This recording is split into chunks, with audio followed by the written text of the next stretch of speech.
मन धागा धागा रेशमी दुवा. लेखिका मेघना माने यादव. अभिवाचन मनाली तुंगे झाडे. भाग 72. कलम ही रुक गई बालों में गजरा देखकर. वर येताना सोबत आणलेला निशिगंध मोठ्या पॉटमध्ये सजवून ठेवला आणि बाथरूममध्ये शिरली. राजीव, खूप बदमाश आहात म्हणे. मैं भी प्यार करूंगा. मग करा ना, मी कुठे अडवलंय. मोठ्या आरशात स्वतःला न्याहाळतच दंडावर हात फिरवणं, या क्षणीही जाणवणारे त्याच्या नजरेचे शहारे हळूवार कमी करणं. घामाने भिजलेला चेहरा, पाण्याचे हबके गरजेचे होते.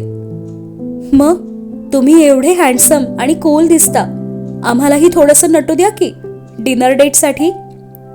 बाहेर येत ड्रेसिंग टेबलासमोर उभी, पळून विस्कटलेली साडी निर्या सोडत पुन्हा बांधत होती. राजीव, तुम्ही माझ्या साडीचा पसारा आवरलात ना?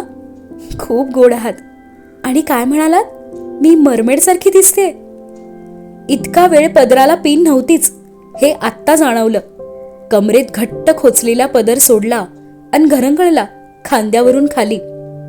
पिन लावावी हे एक क्षण वाटलं, पण राहू दे, इतका वेळ सांभाळलंच ना, तसाच सांभाळू. मम्मीजींनी फर्स्ट मंथ अॅनिव्हर्सरीला दिलेले टप्पोरे डायमंड इयररिंग्स कानात सजवले. गणपतीत हातात भरलेल्या 6 काचेच्या बांगड्या शोभून दिसत होत्या. हलकासा मेकअप. जान, तोपर्यंत दारावर साहेबांची थाप. आले हो. खरंच यांना धीर नाही. मी येतच होते ना खाली, एवढी काय घाई? दार उघडताच विचारलं. भूक लगी है. तिच्या खांद्यावर हात ठेवतच घेऊन निघाला जिन्याकडे. तिचं खालच्या दिशेने वळणारं पाऊल त्याने वरच्या जिन्याकडे वळवलं. अहो, इकडे कुठे? खाली जायचंय ना? गोंधळूनच विचारलं. थोडा एक्सरसाइज करते हैं. हलकसं हसत त्याची थट्टा करणं. अहो, असं काय करताय? आत्ता म्हणालात भूक लागली आणि आत्ता एक्सरसाइज? तुमचं ना मला काही समजतच नाही. मी साडीत असं काहीही करणार नाहीये. तिच्या बडबडीच्या नादात वरपर्यंत चढून आलीही नकळतच, अन गच्चीचे दार उघडे पाहून वाटेतच थबकली. रात्रीच्या वेळी गच्चीवर येण्याची पहिलीच वेळ, अन समोरचं दृश्य अचंबित करणारं. एकवार आश्चर्याने त्याच्याकडे पाहतच गच्चीत पाऊल टाकलं. गच्चीच्या बांधीव छताखाली 2 सन लाउंजर्स समोरासमोर मांडलेले. जिमच्या कोपऱ्यातील 2 फुटी उंच लाकडी स्टूल मधोमध टेबल म्हणून ठेवलेले. थोडासा रंग उडालेला त्याचा, पण त्यावर टेबल क्लॉथ सारखं अंथरलेलं कापड ओळखीचं वाटत होतं. देवा, ही जियाची ओढणी आहे. डायनिंगच्या मॅट्स उचलून आणत त्यावरच सरळ छोटासा कुकर विराजमान. खास सर्व्हिंग पॉट वगैरे असावा असं काही त्याच्या डोक्यात नाही. रायताचाही स्टीलचाच बाउल. रोजच्या जेवणाच्या काचेच्या प्लेट्स, छोटे बाउल्स आणि 2 चमचे. आणि हो, जियाच्या स्टडी टेबलवरचा छोटासा फ्लॉवर पॉटही उचलून आणला होताच. छताला अडकवलेल्या नेहमीच्या केनच्या दिव्यातून पाझरणारा प्रकाश, वातावरण नकळतच रुमानी. ती भारावून फक्त पाहत होती. राजीव, हे माझ्यासाठी केलं? डोळ्यात आनंदाश्रूंचं आगमन झालंच. तुम्ही लग्नाच्या आधी एकदा सांगितलं होतं गच्चीवर डिनर करायचं. That day I was not sure, but आज वाटलं let's try. Sorry, last minute इतना ही पॉसिबल था. I know it's not fancy, but. त्याचं प्रामाणिक स्पष्टीकरण देणं. भारावूनच वळली अन बोटानेच त्याचे ओठ बंद केले. हेच बेस्ट आहे. आपणही असेच आहोत ना, साधे, simple. We don't need fancy restaurants. ही अरेंजमेंट खूप सुंदर आहे. मला दुसरं काहीच नको. ओह राजीव. पुढे तीही काहीच बोलू शकली नाही. घट्ट मिठीत आनंदाश्रू पाझरत होते. I was looking for candles, पण मिळालीच नाही. पुन्हा त्याच्या बडबडीवर तिचं खुदकन हसणं. इनफ, ज्यादा मत रोइये, वरना आपका मेकअप आंसुओं में बह जाएगा. त्याच्या थट्टा करण्यावर मुसमुसत चापट दिलीच पुन्हा एकदा. मी काही एवढा मेकअप करत नाही. लेट्स ईट, अब सच में बहुत भूक लगी है. तिला एका सन लाउंजरवर बसवतच समोरच्यावर तो विराजमान. पदराने डोळे टिपतच कुकर उघडला अन बिर्याणीच्या घमघमाटाने त्याचे डोळे चमकलेच. आपली फर्स्ट डिनर डेट. प्लेटमधील बिर्याणीचा पहिला घास तिच्या ओठांजवळ. लग्नाच्या ऑलमोस्ट 50 दिवसांनंतर. ओलसर डोळ्यांनी हसत घास त्यालाही भरवलाच. It's yummy. See, I told you, instant biryani. आपल्या सजेशनवर आनंदी होत बिर्याणीवर आक्रमण. हो मेहराजी, थँक्स मला नवीन रेसिपी शिकवल्याबद्दल. तिचं हळूवार छोटे छोटे घास खाणं आणि सोबत खूप साऱ्या गप्पा. हुबळी प्लॅन्टच्या, सुप्रीम हाऊसच्या, चिमण्यांच्या, आई बाबा मम्मीजी पापाजींच्या. मुळात एकमेकांनी गमावलेले क्षण एकमेकांसोबत जगण्याचा खटाटोप. जेवताना तिचा फोन खणखणला. मम्मीजी कॉलिंग.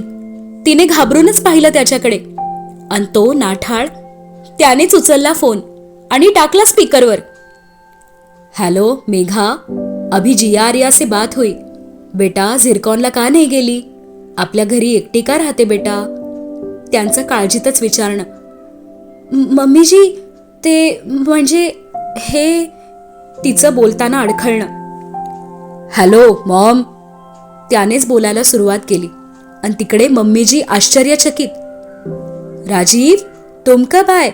दोपहर को तो हुबळी में थे ना? त्याही गोंधळल्या. Yes mom, work is over इसलिए आ गया. त्याचंही अगदी गंभीरपणे सांगणं. ओ अच्छा है, चलो एन्जॉय. संडे दुपारी आम्ही येतोय. संडे दुपारवर भर देतच अलर्ट दिला. घर तोपर्यंत मोकळं आहे दोघांना. पण मम्मीजी, तुम्ही तर उद्या येणार होतात ना? हिनेही सहजच विचारलं आणि त्याने चिडून चमचा प्लेटवर टकटक केला. मेघा, क्या बोल रहे हो? ओके देन, कल आफ्टरनून की फ्लाइट बुक करतो. पापाजींचाही आवाज आलाच. ते दोघेही स्पीकरवरच होते. व्हॉट? Y dad? राजीवची चिडचिड. तो नहीं आए क्या हम राजीव? हे विचारताना मम्मीजी पापाजींचं हसणं इथपर्यंत स्पष्टपणे जाणवत होतच.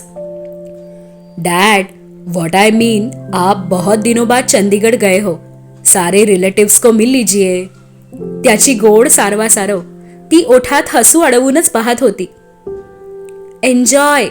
We won't disturb you Sunday दोपहर तक. मेघा एन्जॉय. पापाजी आणि मम्मीजींनी लागोपाठ केलेली थट्टा ऐकून एका हाताने चेहरा झाकतच हसत होती आणि तोही सामील झालाच तिच्या हसण्यात. काहीही बोलता तुम्ही. काय वाटलं असेल त्यांना? उगाचच लटका राग. त्याने केलेली अरेंजमेंट तर सुखावून गेलेली. अरे, वी ऑल्सो नीड प्रिव्हसी. त्याने खांदे उडवले आणि फोनची पुन्हा खणखण. यावेळी आई कॉलिंग. देवा, हे काय आहे? अब आप बात करोगे, मैं नहीं. त्याने बिर्याणी खाण्यावर लक्ष केंद्रित केलं आणि फोन उचलता क्षणी जियाचा आवाज. मम्मा, जेवली का तू? तिचं काळजी करणं. मन गलबललं. हो बेटा, जेवते आत्ता. मम्मा, तुला भीती नाही ना वाटत एकटीला? नाहीतर तू इकडे ये. आर्याने सुचवलंच मध्ये. नाही ग, ऍक्च्युली डॅड आले आहेत. हळूच सांगितलं, अंदाज घेतच. डॅड. दोघीही एकाच वेळी ओरडल्या आणि आता त्याला बोलणे भाग होते. येस माय प्रिन्सेस, बोलो. How are you both? पुन्हा दोघींचे तेच प्रश्न. लवकर कसा आला? पुन्हा त्याचं तेच स्पष्टीकरण. मम्मा, तू आम्हाला घ्यायला उद्याच येणार नाहीस ना? जियाने भीत भीतच विचारलं. डॅड आला आहे तर कदाचित घरी जावं लागेल. Sweetu, what do you want? आम्ही येऊ का? डॅडने स्पष्टच विचारलं आणि यावेळी ती त्याला खुणावत होती. गप्प बसा, काहीही सुचवू नका. नो डॅड, आम्हाला संडेपर्यंत राहायचं आहे, दोघींनी सांगितलं आणि इकडे याच्या चेहऱ्यावर जिंकल्याचे भाव.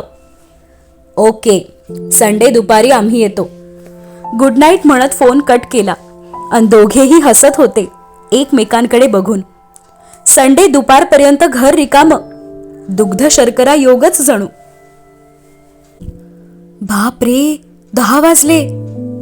भांडी विसळून डिशवॉशरमध्ये लावतच तिचं घड्याळात पाहणं. त्याने सर्व भांडी गच्चीवरून खाली आणून दिली आणि ही किचन आवरत होती. तो त्याचा बेफिकीर प्रश्न घड्याळ बघतच.